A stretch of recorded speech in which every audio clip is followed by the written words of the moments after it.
Salut à tous, on se retrouve pour une nouvelle vidéo Star Wars, 2 ans après la dernière, il me semble, ça fait longtemps. Donc je vous rappelle, moi ce format je suis pas vraiment habitué, moi je fais plus des vidéos musicales, mais j'espère que ça va quand même vous plaire.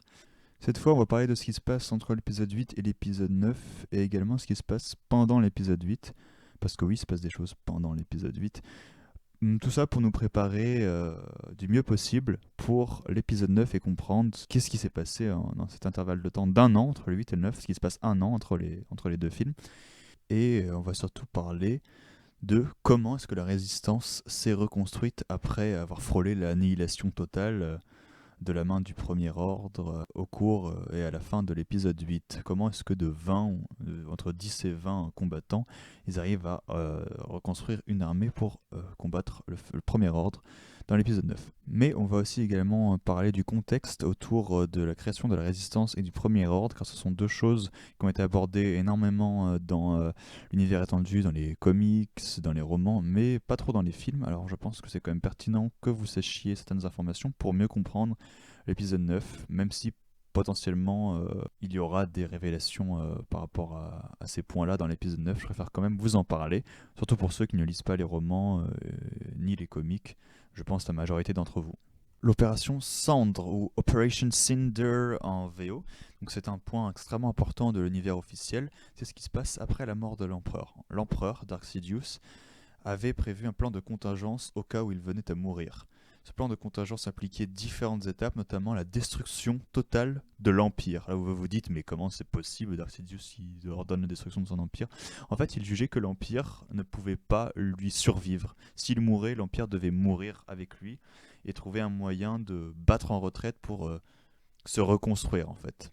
Voilà, à peu près. C'est très mystérieux, mais c'est ce qu'on peut en déduire. Donc il a différentes étapes dans son plan.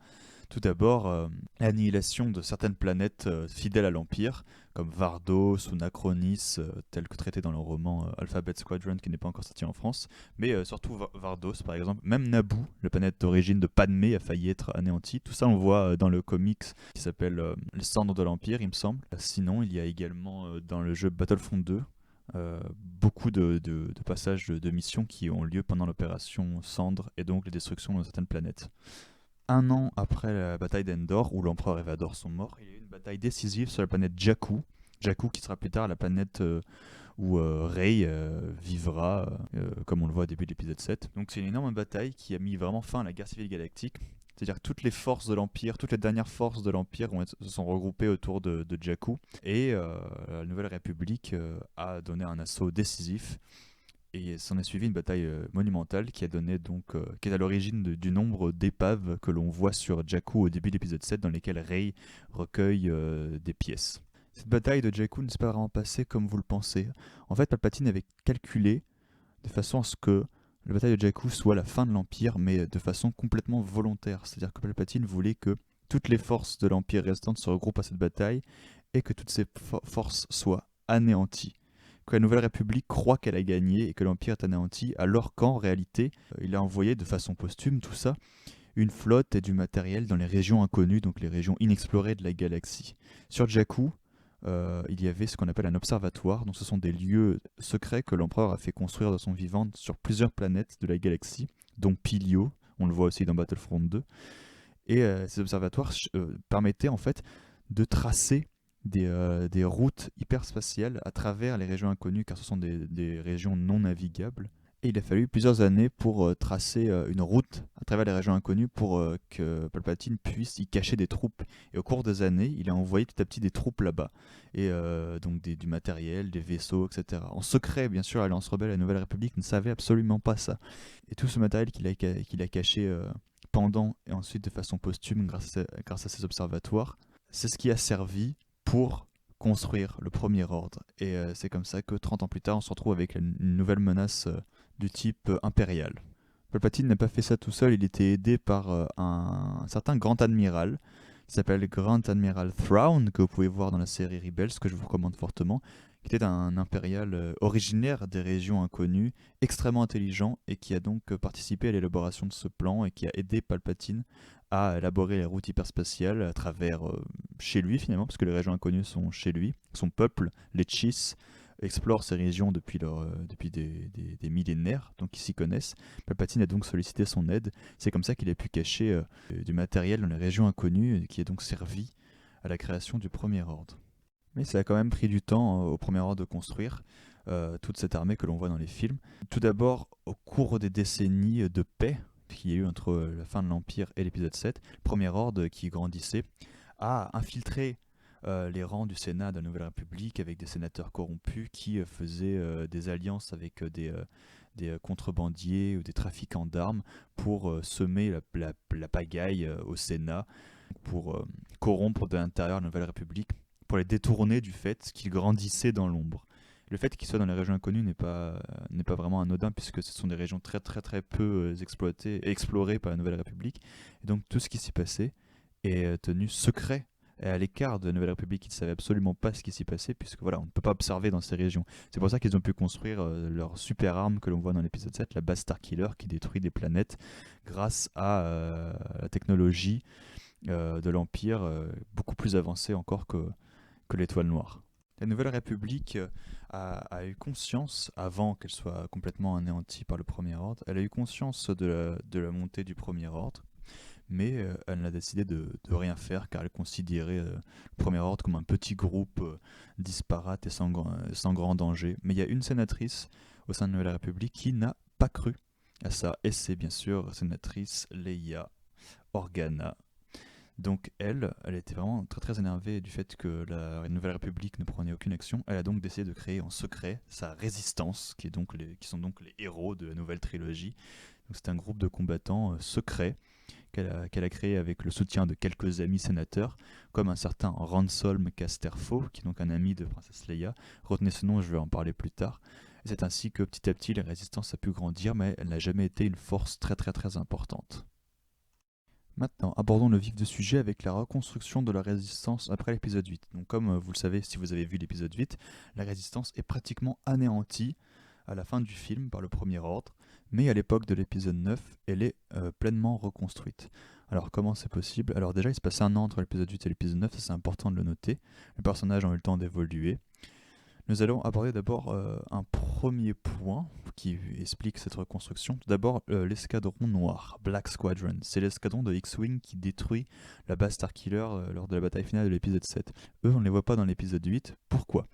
Ils ont été envoyés sur une planète juste avant que l'épisode 8 commence, par Leia, une planète qui s'appelle Ikruk, pour combattre le Premier Ordre et pour sauver le peuple et potentiellement récupérer des alliés en les sauvant, en exploitant leur reconnaissance et leur gratitude pour gagner de nouveaux alliés et donc gagner de nouveaux moyens.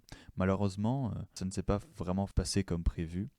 Et juste après l'épisode 8, Poe est envoyé sur cette planète pour rejoindre donc ses camarades du Black Squadron, pour les aider à vaincre le Premier Ordre de cette planète et potentiellement donc gagner des alliés, sauf que ces alliés potentiels refusent en fin de compte de rejoindre la résistance, donc ça ne fonctionne pas. Après ça, donc juste après, quelques jours après la fin de l'épisode 8, Black Squadron a pour mission de chercher de nouveaux alliés, des nouveaux leaders, car la résistance a besoin de nouveaux leaders, et pas seulement des combattants. Ils sollicitent donc l'aide de Maz Kanata, la petite alien orange de l'épisode 7 et 8, et grâce à elle, ils apprennent que le Premier Ordre possède une liste de personnes qu'ils considèrent comme hostiles au Premier Ordre, donc des anciens leaders de l'Alliance Rebelle par exemple. Donc c'est important pour la résistance de mettre la main sur cette liste, de la voler au Premier Ordre pour pouvoir donc localiser de nouveaux alliés, car ils sont tous listés sur cette liste. Ils y arrivent, et c'est ainsi que Leia retrouve son ami Ransolm Casterfo, le sénateur dont j'ai parlé plus tôt, qui était censé être mort, mais en fait est bien en vie, mais il était en train d'effectuer un bagne dans une prison du Premier Ordre. Donc là, un nouvel allié important et influent, qui sera donc un nouveau leader, se rajoute à l'équipe de la Résistance. Black Squadron arrive aussi à trouver un ancien escadron d'Alliance Rebelle, donc parti à la retraite, mais ils arrivent à convaincre les anciens pilotes donc de revenir combattre. Donc l'escadron Fantôme, qui est combattu pour la Nouvelle République entre la bataille d'Endor et la bataille de Jakku. Ils arrivent également à mettre la main sur une corvette CR-90 comme le Tantive 4, Donc le premier vaisseau qu'on voit apparaître dans l'épisode 4, le vaisseau où Leia cache les plans de l'étoile noire, au tout début du premier Star Wars épisode 4. Donc ce même modèle de vaisseau, ils arrivent à en trouver une de corvette. Et franchement, ça les aide énormément puisque, à part le Faucon Millennium, à la fin de l'épisode 8, ils n'ont pas de vaisseau. Donc ça rajoute un nouveau vaisseau à leur arsenal de vaisseaux extrêmement pauvre. On peut voir cette corvette dans la bande-annonce de l'épisode 9 d'ailleurs. Mais l'exploit le plus important que Black Squadron arrive à faire, c'est à convaincre Wedge, l'ancien pilote de l'Alliance Rebelle qui était à la retraite sur un monde reculé, de revenir combattre pour la résistance. Donc un des plus grands pilotes de l'Alliance Rebelle, qui était donc présent dans l'épisode 4, 5 et 6, un ami de Luke, qui rejoint le combat avec sa femme Nora Wexley, la mère de Snap Wexley, qui est un des pilotes de Black Squadron justement. Donc Snap Wexley va chercher sa famille en fait, et Wedge n'est pas vraiment son père biologique, mais son père adoptif, car il a épousé sa mère biologique, Nora Wexley. De nouveaux leaders encore pour la résistance. Mis à part Black Squadron, juste avant l'épisode 8, Leia envoie 2 autres soldats en mission, des soldats que vous ne connaissez pas puisqu'ils n'apparaissent que dans le jeu Star Wars Battlefront 2. Il s'agit de Shriv et Zai Versio. Leur mission était de trouver des alliés sur une liste que Leia leur a donnée, sauf qu'ils n'en trouvent pratiquement aucun. Ils ont tous disparu. En fait, ils ont été enlevés par le Premier Ordre, ce qui explique également pourquoi est-ce que personne ne répond à l'appel de Leia à la fin de l'épisode 8. Parce que, en fait, le Premier Ordre met la main sur les alliés avant que la résistance puisse les joindre. Mais ils arrivent quand même à trouver un vieil allié, le général Rikan, que l'on voit dans l'épisode 5, au tout début de l'épisode 5. Lui est encore en vie et ils arrivent donc à le convaincre de rejoindre la résistance malgré son grand âge au moment de l'épisode 8. Donc, un nouveau leader pour la résistance. Et en plus de Rikan, ils arrivent aussi à trouver un Dressélien du nom de Ori Marco, qui est en réalité un Dressélien qui est apparu brièvement sur quelques plans de l'épisode 6, un personnage d'arrière-plan qui a finalement un rôle dans cette nouvelle trilogie. Des leaders de combattants, ils en ont, mais il leur faut plus de vaisseaux. C'est pour ça qu'ils sont envoyés sur la planète Bracca. Bracca, qui est une planète qui a été créée pour le jeu Jedi Fallen Order, qui est sorti il y a peu au moment où je tourne cette vidéo. Donc ça fait un très beau lien avec l'histoire du jeu. Sur Bracca, en fait, il y a beaucoup d'épaves ou de vaisseaux complètement abandonnés qui sont prêts à être concassés ou détruits, revendus en tant que pièces détachées. Donc il s'agit de récupérer ces vaisseaux avant qu'ils soient broyés. Donc ils envoient Shriv, Zay et d'autres soldats chercher des vaisseaux. Et ils arrivent à récupérer quelques X-Wing et A-Wing à la casse avant qu'ils se fassent broyer. Juste après tout cela, quelques semaines plus tard, la résistance se base sur la planète Anoat dans le secteur de Bespin, qui est donc la planète qu'on voit dans l'épisode 5, la planète gazeuse où on voit Lando. Et ils cherchent absolument à récupérer des croiseurs en plus, donc des vaisseaux capitaux, car ils n'en ont toujours pas.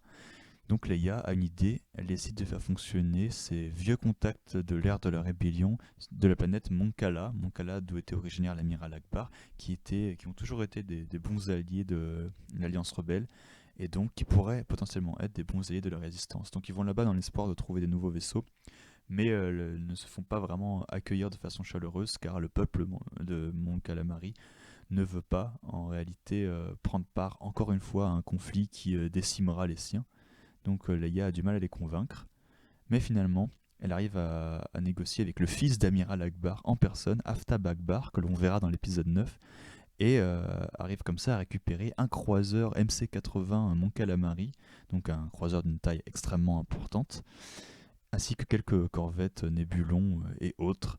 Donc c'est ainsi que la résistance réussit à obtenir de nouveaux vaisseaux capitaux que l'on verra certainement en action dans l'épisode 9. Autre point important, l'évolution du triangle amoureux Finn-Rey, Finn-Rose. Alors ouais, la fin de l'épisode 8 a laissé beaucoup de monde un peu choqué puisque Rose embrasse Finn, bien qu'il n'ait pas eu de tension amoureuse du tout. Eh bien, soyez rassurés, il n'y a aucune tension amoureuse. Finalement, Finn dit qu'ils ne sont qu'amis, que c'était qu'un bisou dans un moment d'émotion, dans le feu de l'action, et qu'il ne voulait absolument rien dire. C'est donc un bon gros friendzone de la part de Finn. Et entre Finn et Rey, c'est un peu plus ambigu. Mais Finn est sûr qu'ils ne sont bien que amis, ils sont juste très très bons amis, mais il n'y a aucune ambiguïté amoureuse entre les deux. Parlons de Rey. Alors Rey, bien sûr, beaucoup de gens disent qu'elle est beaucoup trop puissante dans les films. Difficile de discuter de ça. Mais en fait, on apprend que Rey, après l'épisode 8, même si dans l'épisode 8 elle est très puissante, eh bien elle a beaucoup de mal à concentrer son pouvoir de la force, elle a beaucoup de mal à se concentrer. En fait, elle a vraiment du mal à utiliser la force.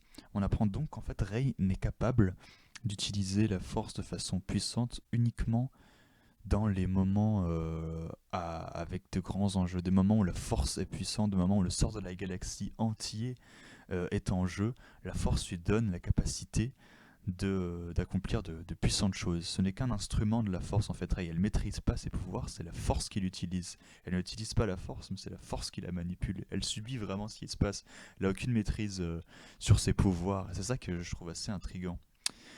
Donc on suppose qu'elle aura maîtrisé un peu plus la force au moment de l'épisode 9. En tout cas, on espère pour elle si elle veut réussir à vaincre Kylo Ren une fois pour toutes. En parlant de Kylo Ren, transition magnifique, pas du tout volontaire en plus, je vous jure.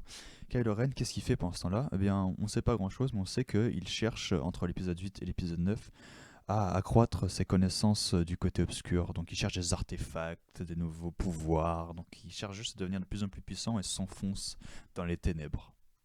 D'autres informations que je trouve pertinentes à rajouter, Poe dans l'épisode 8 fait beaucoup d'erreurs, il fait preuve d'insubordination et cause la mort de centaines de personnes par ses actions, car tous les membres de la résistance qui meurent dans l'épisode 8, c'est de sa faute. Et il doit faire face à ça dans les mois qui suivent l'épisode 8, il doit vivre avec lui-même et apprendre de ses erreurs. Et c'est très très dur pour lui, car c'est une leçon très dure de causer la mort de ses camarades, mais finalement, il comprend la leçon et devient un véritable leader que les gens suivent. Et dans l'épisode 9, on retrouvera ce Poe vraiment grandi par cette expérience et beaucoup plus responsable qu'avant. Toujours en parlant de Poe, on apprend qu'en fait, il a été entraîné par Wedge en personne, donc l'ancien vétéran de l'Alliance Rebelle que l'on voit dans l'épisode 4, 5, 6. Donc un des meilleurs pilotes qui soit, dans l'Académie de Nouvelle République, avant que Nouvelle République soit anéantie. Donc ça contribue à expliquer pourquoi Poe est un si bon pilote, parce qu'il a appris des meilleurs. Voilà, c'est tout ce que j'avais à dire par rapport à toutes ces informations. J'espère que ça vous a plu et que vous êtes maintenant prêts pour l'épisode 9.